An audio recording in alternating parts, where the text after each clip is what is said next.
I saw something the other day that really gave me pause. And it's not something we normally talk about, but it's anger. Unbridled anger. I was in a store, and I don't know really what was occurring, but somehow there was a clerk and there was a client. And the client was explaining something, and he wasn't being understood.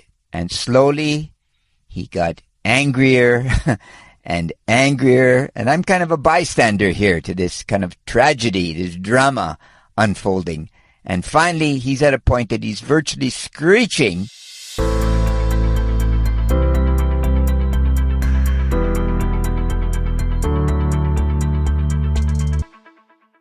At the clerk. Uncontrolled anger.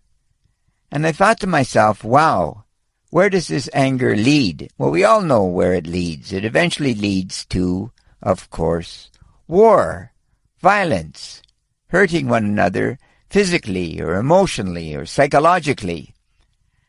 Can't be good. Anger is a cancer that when it sets into the mind, into the body, it slowly, slowly poisons you.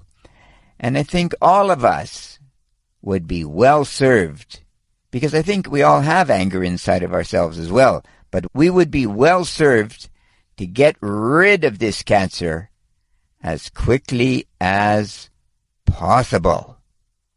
Because cancer can exist, and then there is no love. And we need love, don't we, to go forward in life, to really understand who we are. No, I think fundamentally there are two types of anger. The one we've just spoken about, but ultimately I'm an optimist.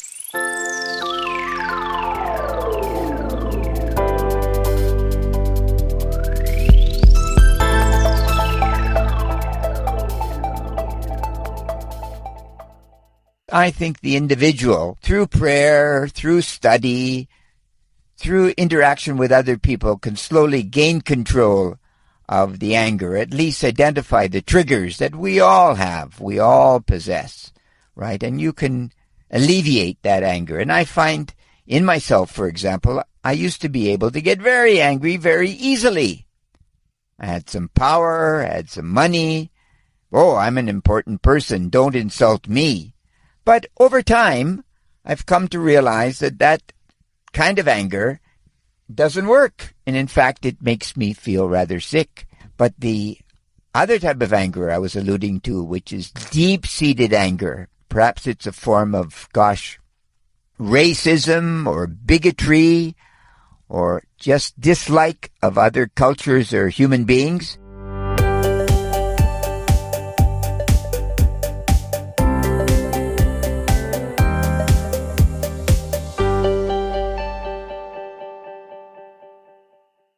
This type of anger, the bias, is harder to get rid of, but we must if we're going to interact with people. If we are really going to have peace on earth, as the Bible tells us, for example, then we're going to have to learn to live with one another, even if I don't like you, right? Even if I find your habits tedious and rather boring, and maybe even awful, I still have to come to learn to respect you, because there is an ultimate belief that human beings are good.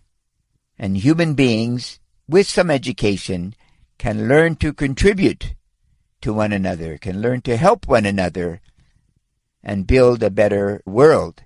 And I think if you look at populations, perhaps, that were warlike, let's take the Spartans. I think it's an interesting example. The Spartans, as a society, were geared towards war.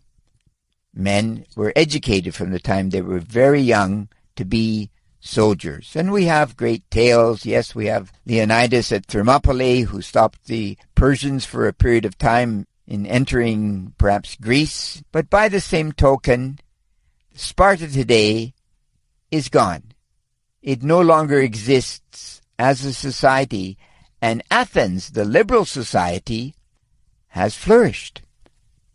So we today often say that Western civilization is based on really two cities, Jerusalem, which is, of course, spirituality, and Athens, which is one of perhaps culture, reflection, philosophy, things along this nature. So, the next time you feel yourself overcome with anger, you've been triggered into anger, reflect.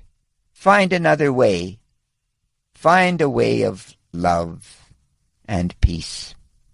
Because this is the ultimate answer, I think, for humanity. We've got to learn to understand and to love one another. And you know what they say. You know what they say.